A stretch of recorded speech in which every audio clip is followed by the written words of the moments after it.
a nossa sexta live do programa Almoço com Ergonomia. Tema da live: ramos empresariais que mais contratam ergonomia. Será que é interessante e importante saber disso? Muito, né?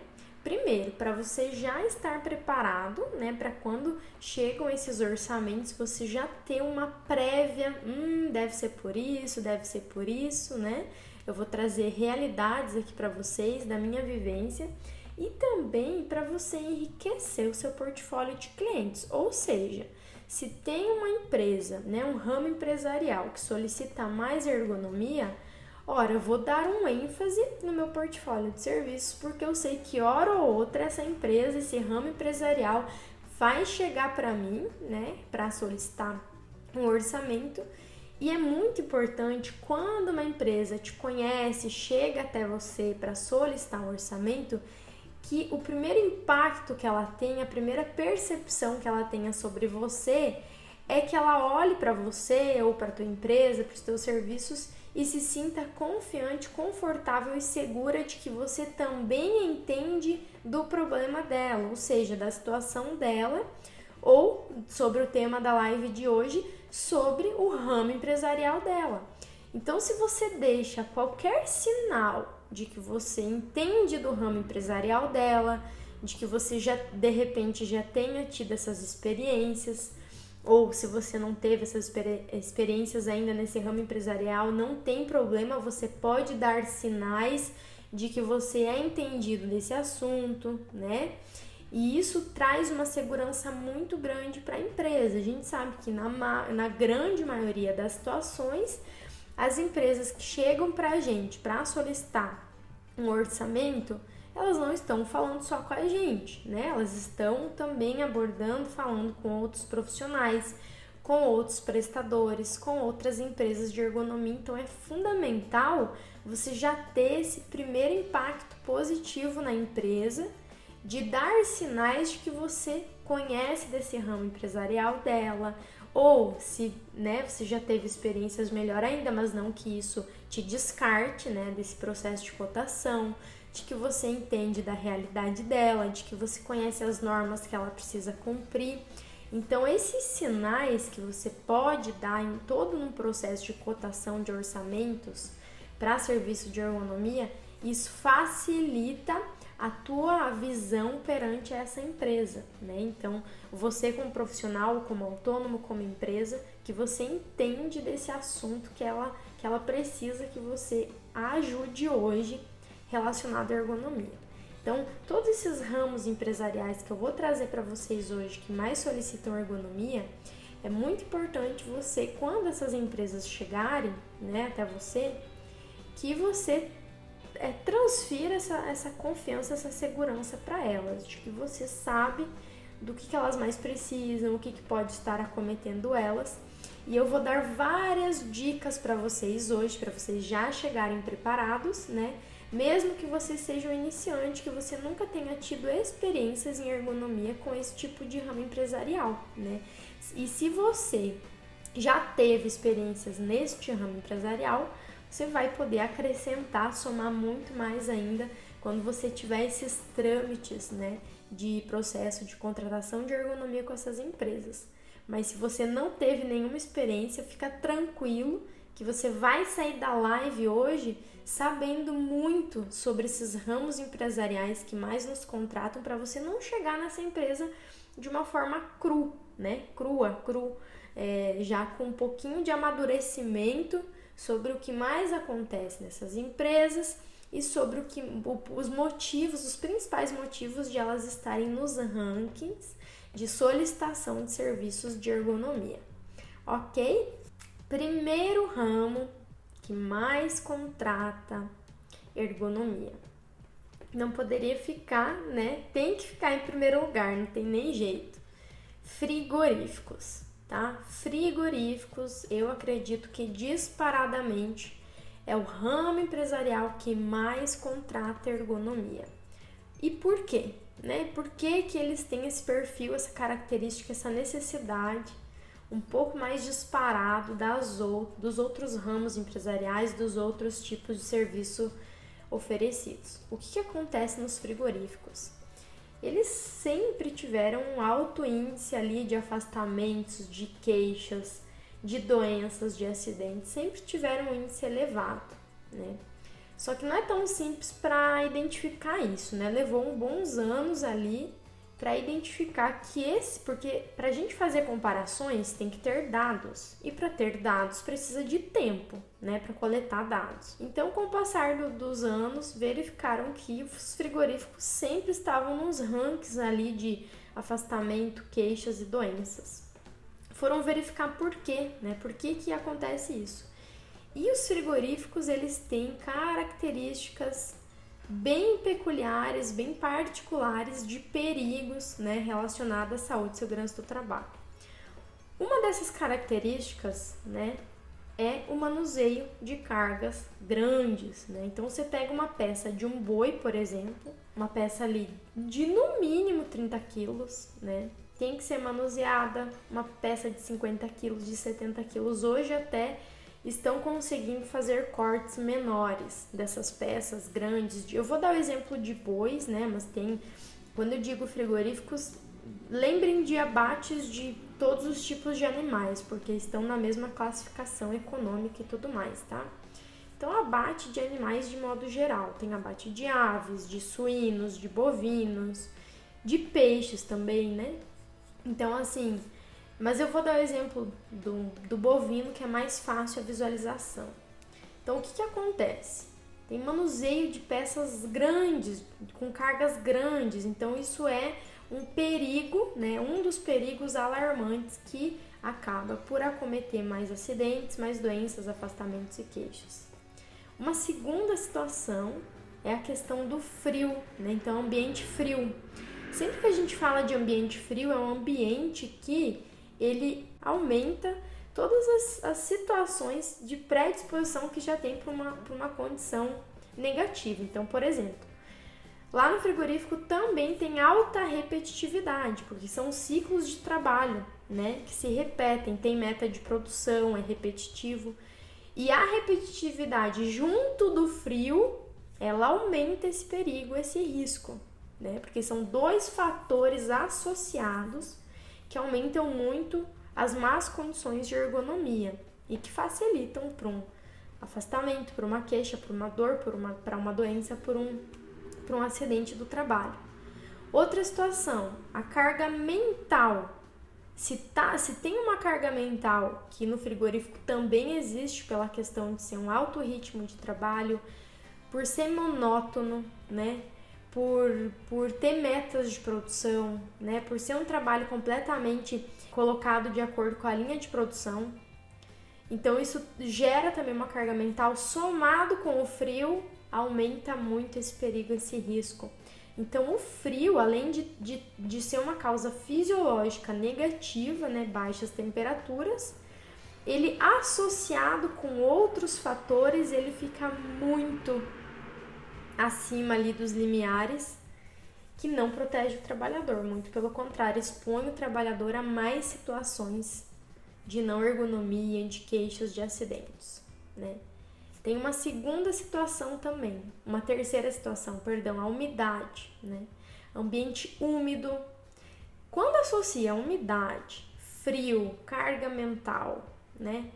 Repetitividade, monotonia, são muitos perigos associados, muitos riscos ergonômicos associados. Por isso que eles são disparados, né, nos números de doenças, de afastamentos, de queixas, e que, inevitavelmente, são o ranking que solicitam serviços de ergonomia, tá? E aí tem uma outra situação no frigorífico também, por que ele está nesse ranking, além de ele ter todos esses riscos, né, que é muito difícil você conhecer, entrar no frigorífico que não tem esses riscos. Eu não gosto de rotular as empresas ou as funções. Eu sei que a gente sempre tem situações diferentes em novos clientes, mas isso aqui realmente é meio que mandatório, assim. Sempre a gente encontra isso em frigoríficos, né? Além disso, né, em 2013 foi publicada a NR 36, uma norma específica para frigoríficos. Eu sempre brinco com o pessoal que Se tem uma norma específica para um ramo empresarial, é um sinal de alerta. Automaticamente já é um sinal de alerta de que esse ramo empresarial precisa muito da gente, né? Então, quando a gente pega a lista de NRs, né, da 1 até 38, a gente vê que não é à toa que essas empresas têm, que esses ramos empresariais têm uma norma específica só para elas, né? Porque, com certeza, ao longo dos anos, somado todos esses dados de afastamento, doença, acidente, necessitou fazer uma norma específica, né? Então, esse já é o primeiro sinal de alerta. E o frigorífico tem a sua própria NR, né? Então, os frigoríficos, além de ter que cumprir com a NR17, eles têm a NR36, específica para eles.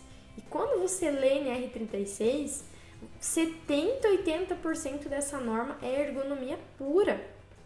Então, assim, não é à toa. Os principais riscos dentro de um frigorífico são riscos ergonômicos. O que mais afasta, que gera doença, acidente, são fatores ergonômicos, tá? Então, a gente tem todos esses cenários que induzem, né, a gente realmente a colocar o frigorífico no ranking top 1 de solicitação de serviço de ergonomia. Além disso, eu não me recordo exatamente, usando só meu cérebro, mas lá por 2013, 2014, se não me falha a memória, se alguém tiver esse dado precisamente, manda aqui na caixinha, iniciaram as forças-tarefas em frigoríficos, né?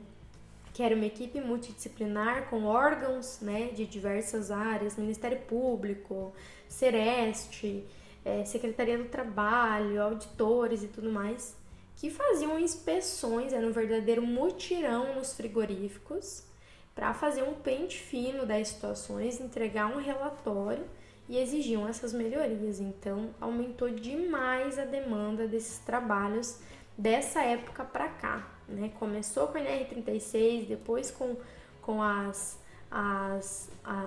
forças-tarefas, né? E nunca mais parou. Essa demanda, ela vem crescente e agora muito mais por conta do Covid, né? Por conta do coronavírus. Por quê? São ambientes um pouco mais propícios para a disseminação desse vírus, estão tendo muitos casos e estão tendo mais fiscalizações hoje. E dentro dessas fiscalizações, que o foco sim é o risco biológico, os auditores fiscais como um todo, as inspeções não ignoram as outras situações, né? Não tem como você olhar uma situação, por exemplo, de risco ergonômico e não estou olhando para o risco ergonômico agora, vou deixar passar, estou olhando para o risco biológico de contaminação. Não, eles também estão evidenciando isso. Lógico que o foco, né, imediato é o controle de risco biológico para não disseminar o coronavírus, mas, né, num curto, médio prazo, todas essas evidências de outras situações de saúde e segurança também terão que ser colocadas em pauta para melhoria, incluindo as ergonômicas, né? Agora, gente, vai disparar mais ainda essa solicitação de serviços de ergonomia, né? Nesse ramo empresarial específico de frigoríficos. A gente sabe, a maioria dos frigoríficos, né? Eu acredito que quase todos, tem ergonomistas lá dentro, né? E às vezes nem só um, muitos, vários. A gente tem grandes redes, né, de frigoríficos, a gente tem redes menores também. A grande maioria tem, né, profissionais CLT registrados lá, porque realmente não tem como depender só de uma consultoria externa, é coisa pra caramba pra fazer, né? Mas mesmo assim, grandes frigoríficos e grandes redes e pequenas redes também contratam consultoria em situações que precisam de uma ajuda de fora, né, também. E tem a questão do CLT. Então, se você quer ser CLT, você tem muito, eu acho que a grande maioria de vagas de CLT para ergonomia é frigoríficos.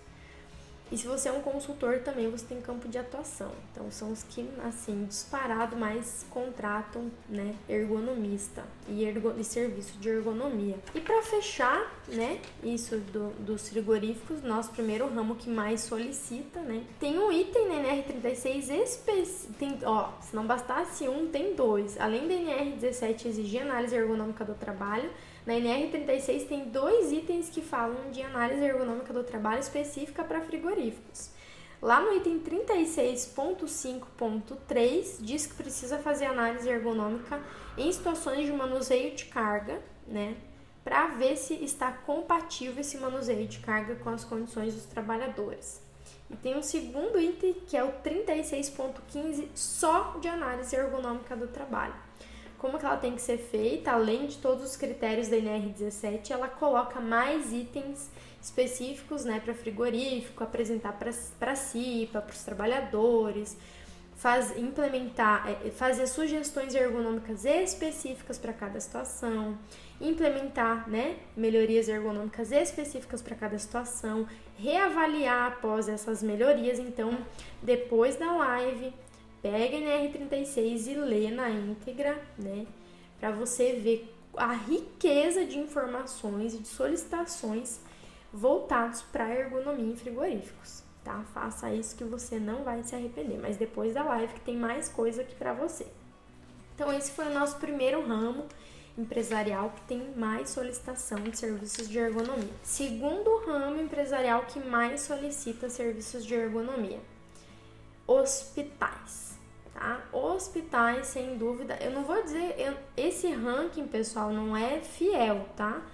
É na minha percepção dos que mais precisam e que mais solicitam. E além disso, eu tô levando a minha experiência, tá? Aqui nas soluções ergonômicas, às vezes pode variar de região para região. Por exemplo, quem mora em Manaus, que tem o polo de eletrônicos, com certeza esse ranking é diferente, né? Aqui no sul, frigoríficos é muito forte. Com certeza em Manaus, né, solicitação de serviço de ergonomia para eletrônicos, indústria eletrônica é muito maior, né? Então tem essa questão de regionalidade, mas com certeza é importante você conhecer também as questões mais regionais de outros locais e se surgir essa demanda, você também está preparado, né? Então, demanda de hospitais, tá? O que acontece? Hospitais também têm um alto índice de queixas, afastamentos, doenças e acidentes, principalmente em 2 grandes grupos, tá? Primeiro, biomecânico, por conta do manuseio de pacientes. Então, você vai lá, manusear um paciente que tem 100 quilos, né? Se você não tem os equipamentos, treinamento adequado, ali para dar um problema na lombar, uma lombalgia, uma hérnia de disco, um abaulamento discal, né? Isso somado quantas vezes por dia? Não é nem um movimento isolado, são vários, né? Então tem toda essa questão de hospitais, de manuseio de pacientes. Quanto mais inconsciente está o paciente, mais pesado ele é. Parece que dobra o peso do paciente, porque além de ele não ter uma firmeza para movimentação, ele não é colaborativo, então ele não vai te ajudar com nenhum esforço, com nenhum movimento, né? Então isso se agrava ainda mais. E o segundo grande grupo de exigência para nosso trabalho de ergonomia e que está nos rankings também de afastamento, doença, queixa, é a questão mental, né? A carga mental em hospitais, principalmente agora na pandemia, é absurdamente alta, né? Por vários fatores. Eu vou falar de antes de Covid e pós-Covid, porque a gente deseja que isso acabe logo, né? E aí a gente volte à normalidade, que já não era tão bom assim, né? Tem a questão de longas jornadas, então, poxa, você vai trabalhar 12 horas, 24 horas, né? Sem descanso, sem sair daquele ambiente, sem ir para casa, é bem penoso. Tem a questão de medo de contaminação, então isso aumenta a carga mental, né? Não só agora, antes também, agora muito mais, né? Tem a questão de ausência de pausas, quando não consegue, às vezes está lotado. Imagine agora, eu vou descansar, tem 10 pacientes chegando, morrendo, né? Então, desequilíbrio entre trabalho e repouso, né? Um alto desequilíbrio. Tem a questão também de demandas emocionais, então não tem como você, se bloquear 100%. Algumas pessoas são melhores nisso, outras nem tanto, né? De se bloquear e não ter nenhuma carga emocional envolvida com os pacientes, com os atendimentos, com as histórias, né? Então, isso também tem um papel importante na carga mental. Estresse, né? Obviamente, o trabalho não é fácil, né? Pessoas ali que não estão bem. Além disso, altas jornadas de trabalho causam estresse natural, né? Que mais? Falta de recursos.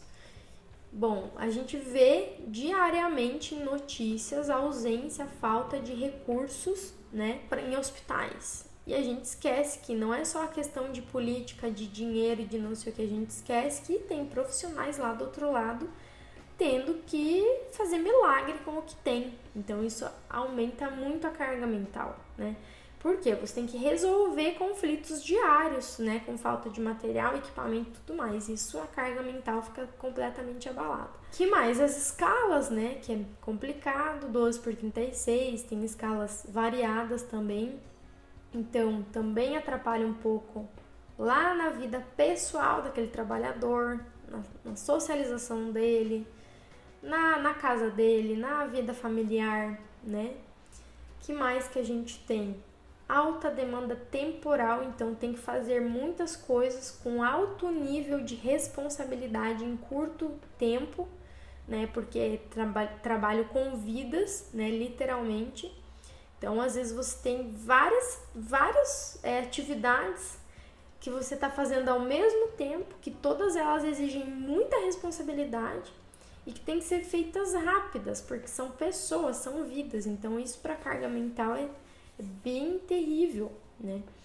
Então, por essas e muitas outras, né, hospitais precisam muito de ergonomia e contratam muito ergonomia, porque tem altos números, né, relacionados a isso, em INSS e tudo mais. E se tratando agora, né, seria uma conversa de mais 1 hora que a gente não consegue, mas o medo da contaminação pelo Covid, medo de passar para a família, medo de ser contaminado, né? Medo de tocar no paciente, aquela insegurança, aquela angústia, aquele receio. Poxa, você sabe que tem uma pessoa contaminada na sua frente e você tem que trabalhar com ela. Isso para carga mental é terrível, né? Por isso que a gente espera que tudo isso passe muito, muito logo. E, né, se não bastasse tudo isso, os hospitais também têm uma norma própria, né? A norma regulamentadora 32. Ela não é só de hospitais, ela engloba todos os estabelecimentos de saúde de modo geral. Então, em 2005 foi publicada, né? E é aquele negócio, toda empresa, ramo empresarial que tem uma norma que sustenta, que obriga, naturalmente esses estabelecimentos eles são mais fiscalizados, tem mais denúncia, porque tem uma norma ali que precisa ser cumprida. Então, tem mais obrigatoriedades do que ramos empresariais que não têm uma norma específica. Então, aumenta o número de denúncias, de fiscalizações e, naturalmente, aumenta a demanda para os nossos serviços. Além disso, hospitais têm certificações internacionais que pedem para eles que eles tenham análise ergonômica do trabalho. Por exemplo, a ONA, né, que é um dos tipos de certificação para o hospital, e que no processo de implementação dessas certificações exige uma questão de ergonomia, análise ergonômica, programa de ergonomia, gestão de riscos, e também eu já atendi demandas de análise ergonômica específica para esse tipo de trabalho, né, de certificação em hospital, né, uma das demandas, né, infinitas. E é aquele negócio, né? Naturalmente são mais fiscalizadas, então tem mais esse olhar de fiscalização, por já ter uma norma própria que a sustente, e inevitavelmente aquele negócio. Quando acontece uma fiscalização por vários motivos, que pode não ser ergonomia, essa fiscalização, independente de qual seja, ela também vai olhar para os fatores de ergonomia, então inevitavelmente aumenta a nossa demanda de trabalho nesse tipo de ramo empresarial, tá? Então, depois da live também, amanhã, depois, se você não leu o NR32, leia para entender melhor. Ela não fala tanto de ergonomia, tá? Você não vai encontrar, é bem diferente da NR36, assim, NR36 eu diria que é 80-20, né? NR36 é 80% ergonomia e 20% de outras coisas, né? NR32 é 80% de outras coisas e 10% de ergonomia, acho que até menos. Mas nos ajuda nessa demanda porque sempre que tem uma fiscalização, alguma coisa, também vai ser olhado para ergonomia, né? Mesmo que o objetivo inicial seja outra situação, né? Um perigo mais eminente, mas vai englobar a ergonomia também, até porque existe, né? Três pilares da ergonomia em hospitais. Biomecânico, né? Principalmente no manuseio de cargas, organizacional, que é jornada, pausa, descanso, e mental, né? Psicossocial, medo de contaminação, carga de trabalho alta, que mais que a gente falou? Várias coisas aqui, demanda temporal, estresse, né? Atividades com muita responsabilidade, né? Muita demanda de resolução de conflitos rápidos, e isso tudo aumenta a carga mental, tá? Terceiro ramo empresarial que mais solicita ergonomia, bancos. Bancos, galera, eu já atendi 4 bancos e tem muito essa pegada de ergonomia, tá? Por 2 grandes situações. Tem a questão biomecânica também, né? De LER, DORT, muita digitação. Quando você pega um caixa de banco, ele é um trabalho cíclico, né? Entra um cliente, sai outro, são ciclos. Às vezes o ciclo é 1 minuto. É muito doido porque, assim, quando a gente entra no banco, a gente demora para ser atendido. Às vezes você fica lá 1 hora para ser atendido. Porém, quando você está do lado de lá, fazendo uma análise ergonômica de banco, você vê que o ciclo de trabalho, principalmente de um caixa, é muito rápido. Assim, é 1 minuto, 2 minutos, 5 minutos, dependendo se a pessoa tem muitas coisas para fazer, mas é muito rápido. E aí, quando você está lá na fila, você parece que a pessoa tá lá, não tá fazendo nada, é demorada, muito pelo contrário. É que é bastante gente, mas é muito dinâmico, é muito rápido. Abre caixa, fecha caixa, conta dinheiro, paga boleto, é muito dinâmico, é muito dinâmico. E além disso, né, então tem a questão biomecânica que a gente abordou, tendo sinovite, tendinite, pega bastante ombro, punho, mão, né? E associado, que sempre quando tem fatores de riscos associados piora, né? A carga mental. Então, metas muito, muito altas, né? Meta de faturamento, meta de venda de produtos bancários. Pressão temporal, então tem metas, dependendo, né? Pode ser por dia, por semana, por mês, mas tem uma pressão temporal ali envolvida, independente do quanto é essa classificação, se é diária, semanal, mensal. A gente tem conflitos hierárquicos, né? É uma empresa que tem um perfil de uma hierarquia a ser passada, então não é fácil esses degraus, muitas vezes tem conflitos, né?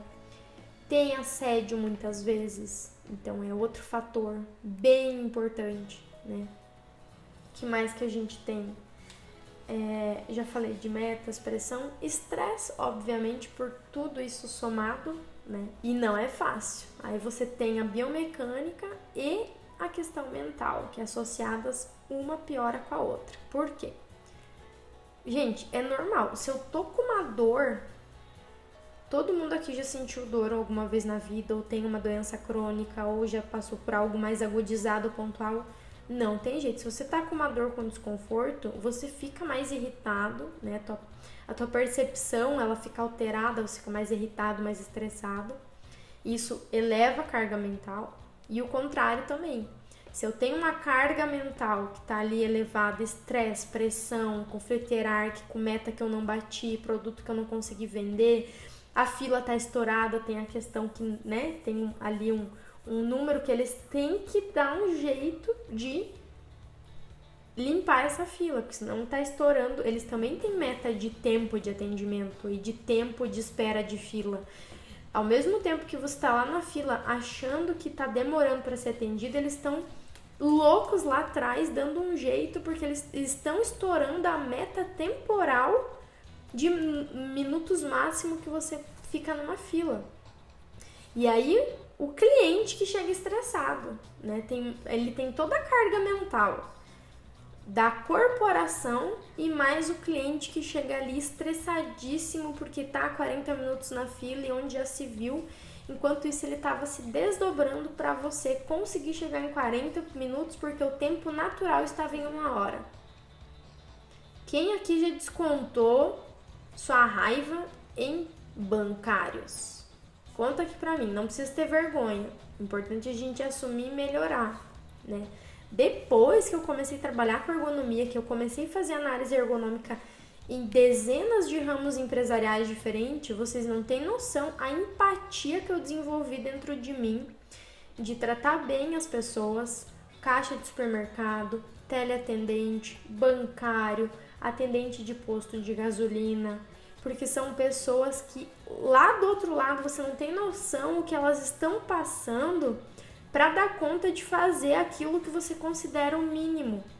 Você não tem noção o que está acontecendo lá atrás, né, em offline, que você não vê, para ela dar um jeito de fazer aquilo que para ela, no momento que ela está, com os recursos que ela tem, é o melhor que ela pode te oferecer. E para você é o mínimo. E isso é muito frustrante, muito, muito frustrante, tá? Então, assim, tem tudo isso na questão dos bancos e muito mais, mas a live não é específica disso, eu não vou entrar em detalhes, tá? Só que tem uma situação importante. Por que os bancos têm tanta solicitação se eles não têm uma norma regulamentadora própria, né? A gente falou de frigoríficos, de hospitais, eles têm normas regulamentadoras próprias. E aí você olha para um banco, ele não tem. O que o banco tem que os demais não têm ou que não é tão, assim, forte? Sindicato dos trabalhadores, tá? O banco, ele não tem uma norma regulamentadora própria, como vários outros ramos empresariais, só que ele tem um sindicato muito forte, né, que defende muito a classe dos bancários, que faz muita denúncia, que acompanha os trabalhadores, que faz greve, blá, blá, blá, que isso a gente sabe. Mas é aí que tá a nossa alta demanda de trabalho. Lógico que tem todos esses indicadores, né, que obviamente precisa muito de uma ergonomia bem aplicada ali, mesmo assim, às vezes a gente nem consegue, né? Como que você vai chegar num banco e falar, essa meta tá muito alta, você precisa diminuir? Aí multiplique isso por 500 mil agências bancárias. Aí vai dar R$1 bilhão no ano. Ah, tá, beleza que eu vou fazer isso que a ergonomista tá mandando. Senta lá, Cláudia. Né? Então, assim, não vamos entrar nos méritos aqui, mas a questão de ter um sindicato muito forte nos traz muita demanda de trabalho, tá? Porque eles que fazem os acompanhamentos com os bancários, tem um canal direto, tem um canal de denúncia, de reclamação, o sindicato tá em cima, ele faz denúncia no Ministério do Trabalho, e isso nos traz muita demanda. Então, olha a importância de a gente entender cada ramo empresarial, de onde vêm as demandas, quais são as principais queixas, doenças, acidentes, por que isso acontece, por que é assim. Isso nos traz uma clareza que quando vem um cliente solicitar um serviço pra gente, a gente já tá pronto, a gente já tá preparado, a gente já conhece. Eu já ouvi falar aqui na live da Débora, aí eu saí da live, eu fui ler a NR32, a NR36, eu fui ler sobre os sindicatos bancários, sobre a história. Então, tudo isso faz diferença, tá, gente? Nada que eu trago aqui é por acaso. Nada, nadinha, nadinha. Quarto ramo empresarial que mais solicita serviço de ergonomia. Call center, né? Call center, teleatendimento. O que mais acontece lá? Quais são os principais acometimentos? Tem a questão biomecânica também, alta repetitividade. Gente, se você não fez uma análise ergonômica em call center ainda, vou te contar. Você já foi cliente de call center, você já ligou, você já reclamou, você já descontou no call center também, que eu sei, não adianta mentir, que eu sei que você já descontou sua raiva daquele serviço, daquele produto, daquele atendimento no teleatendente. Eu sei que você fez no verão passado. E aí você tá lá, tudo, gente, absolutamente tudo que você tá falando pra ele tá digitando.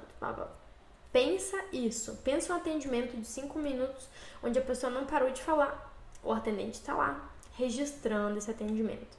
Hoje em dia tem mais recursos melhores, a ligação é gravada e tudo mais, mas eles digitam demais.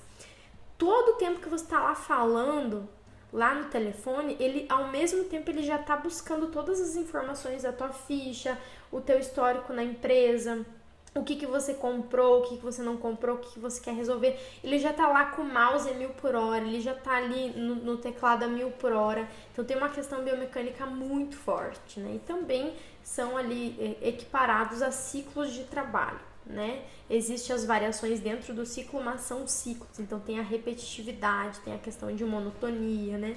Tem a questão biomecânica muito forte. Tem a carga mental também, teleatendente também tem meta de atendimento, precisa ter meta de elogios, de classificação da ligação, classificação do atendimento. Classifique, avalie esses atendentes, porque eles precisam, não é à toa. Você acha que ele faz 50, 100 ligações, atende 100 ligações por dia, ele ia falar, avalia à toa? Ele fala porque ele precisa da avaliação. Tem meta de vender produtos também, porque tem basicamente 2 tipos de call centers. Tem o ativo e o passivo, né? O ativo é quando o teleatendente te liga para oferecer algum serviço ou para receber uma avaliação do serviço prestado, do produto e tudo mais, né? Para pedir doação, tem um monte.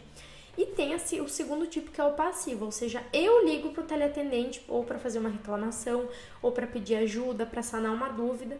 E geralmente os piores, né, que tem uma maior carga mental, são os passivos, porque geralmente o cliente liga não é por boa coisa, não é mesmo? Qual cliente? Eu tô de bem com a vida, eu vou ligar para um teleatendente, bater um papo com ele, perguntar como que tá a vida dele, o cachorro dele, o sobrinho, Ninguém faz isso. Se eu ligo para um teleatendente, é porque tem alguma coisa que eu preciso resolver. E geralmente as pessoas só ligam quando já tá estourando a boca do balão.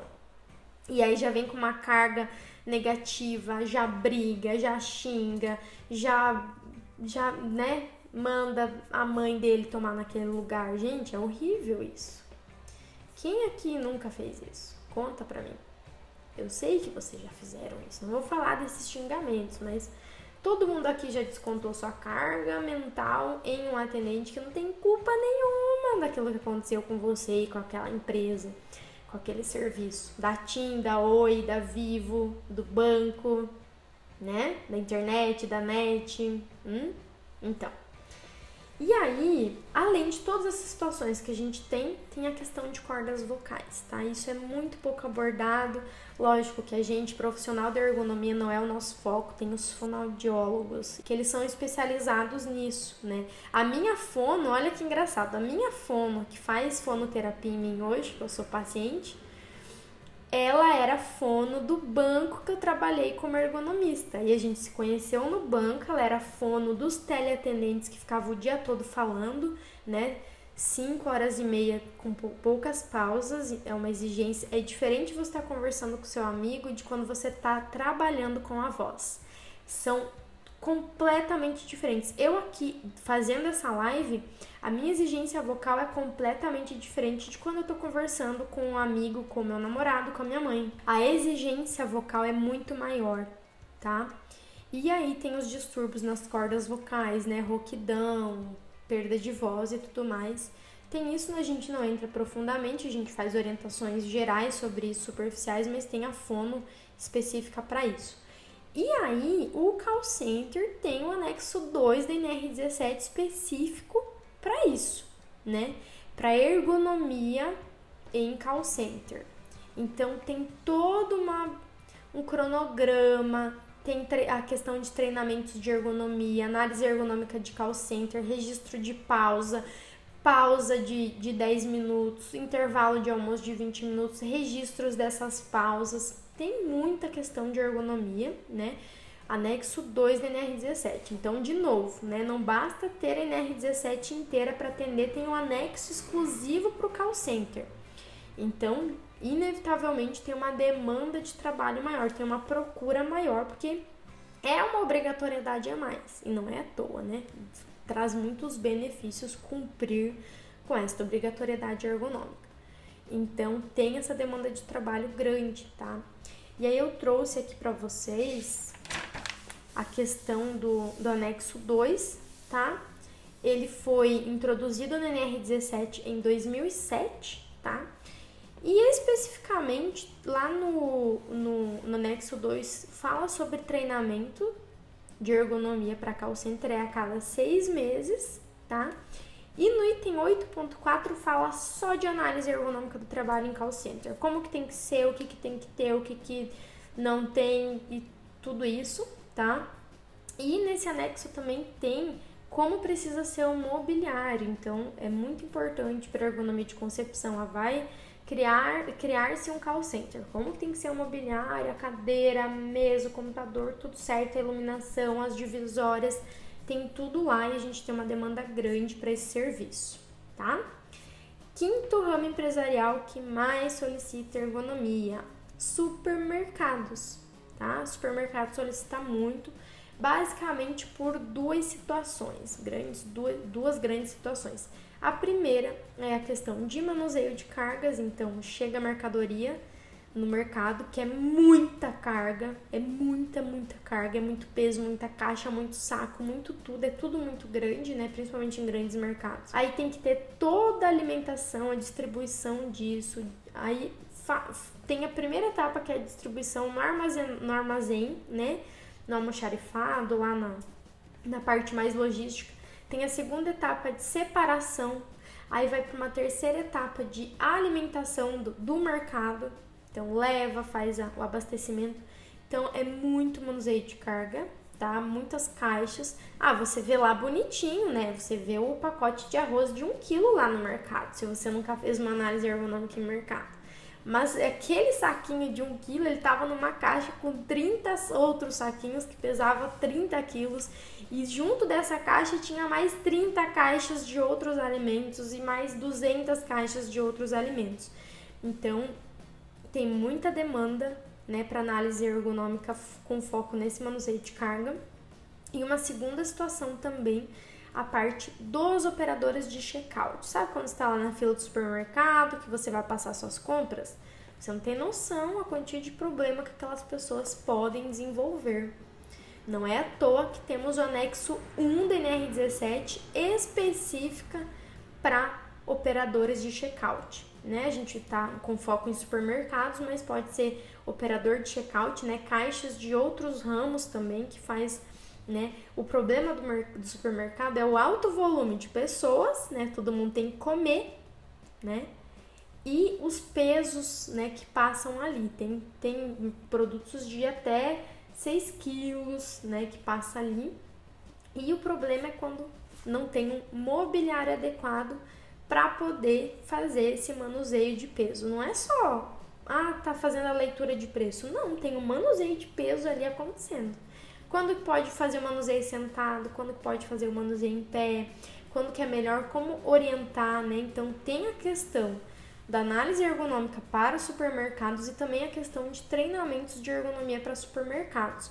Como que é o treinamento de ergonomia para supermercados que está no anexo 1 da NR17? Tem que ter no mínimo 2 horas de treinamento, tem que acontecer em até 30 dias que o profissional foi admitido, né?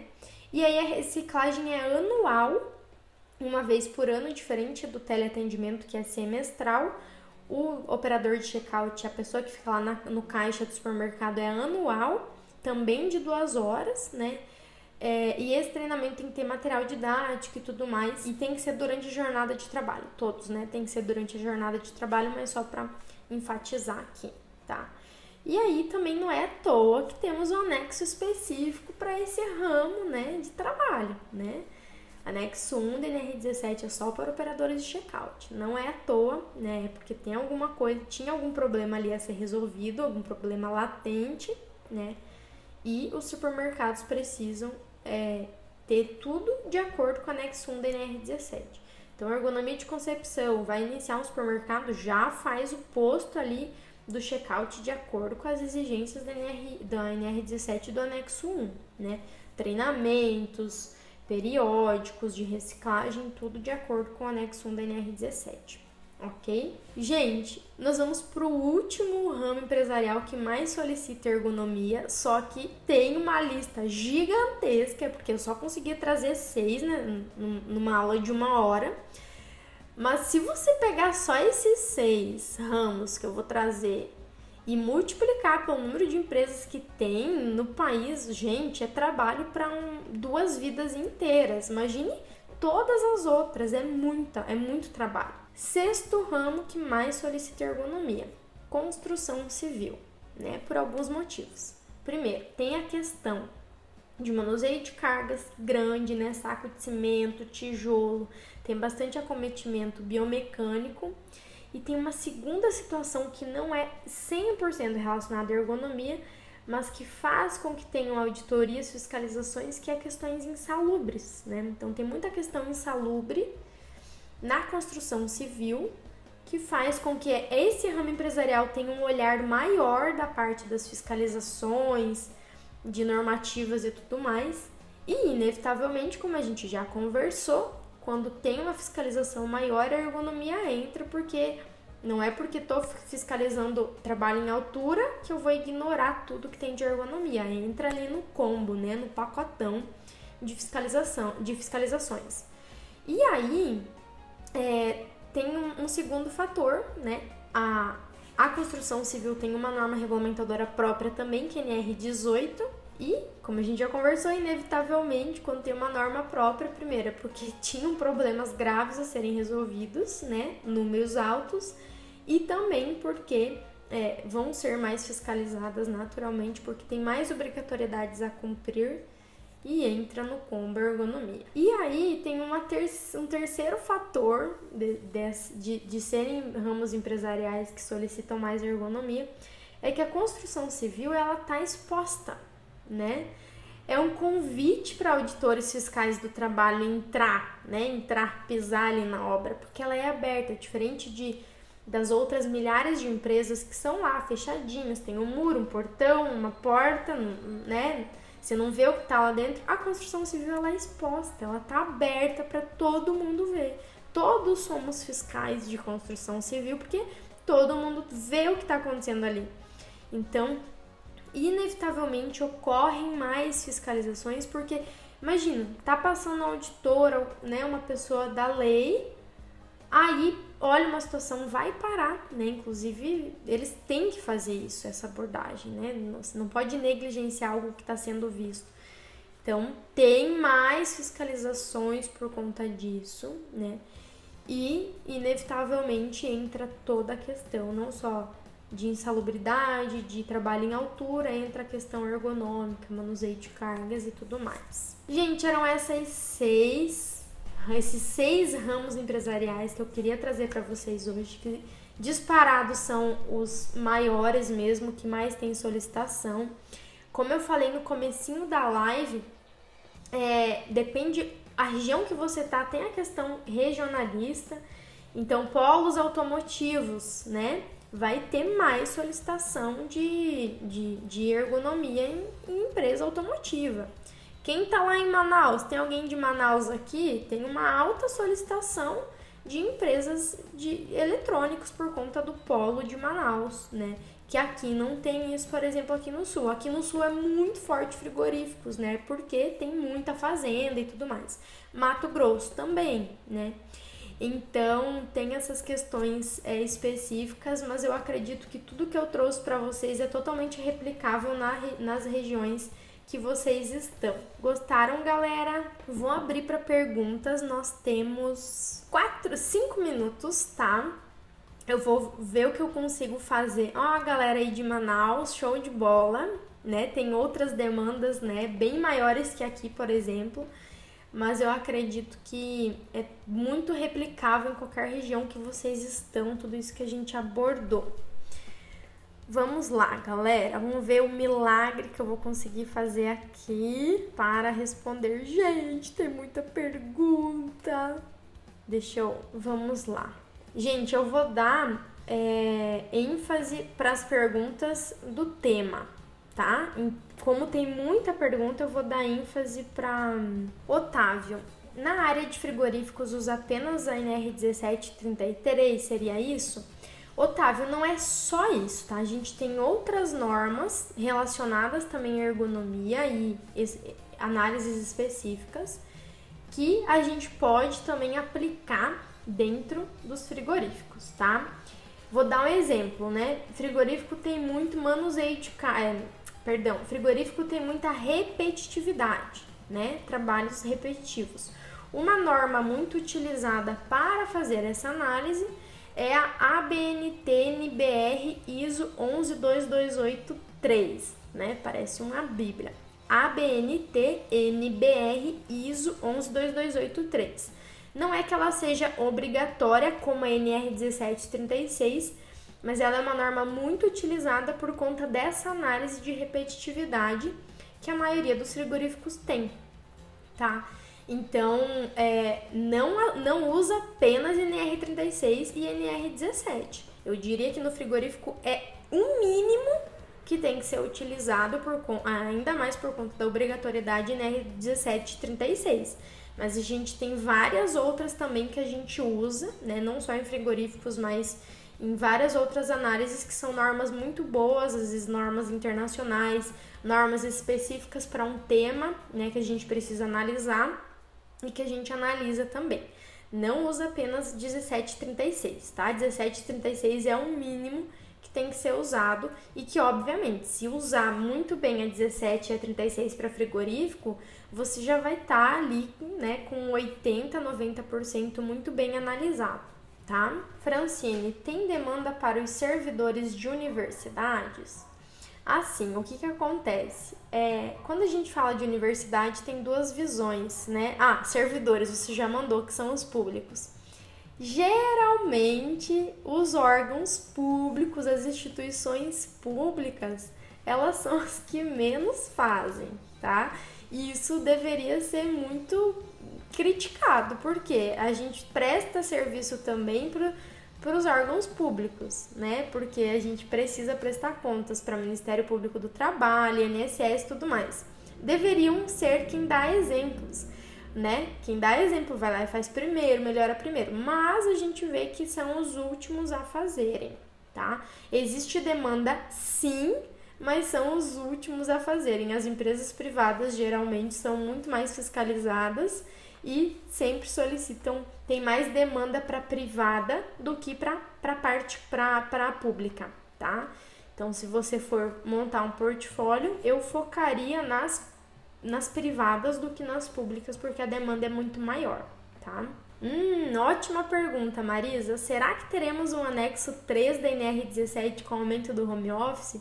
Seria maravilhoso, né? Eu tô contando muito com isso, eu gostaria que tivesse, até pra gente poder saber o que a gente pode recomendar ou não, né? Porque envolve um home office e tudo mais. Mas vai que surge, né? Um terceiro anexo para trabalho em home office. Aguardamos as cenas dos próximos capítulos. Gente, 40 segundos. Ai, meu Deus. 40 segundos. NR36. 36.15 é o item para análise ergonômica e o outro eu não anotei, mas tá logo em cima desse item, tá? Mas tem que ler inteira, Otávio, não dá para ler só a parcial, não. Um beijo!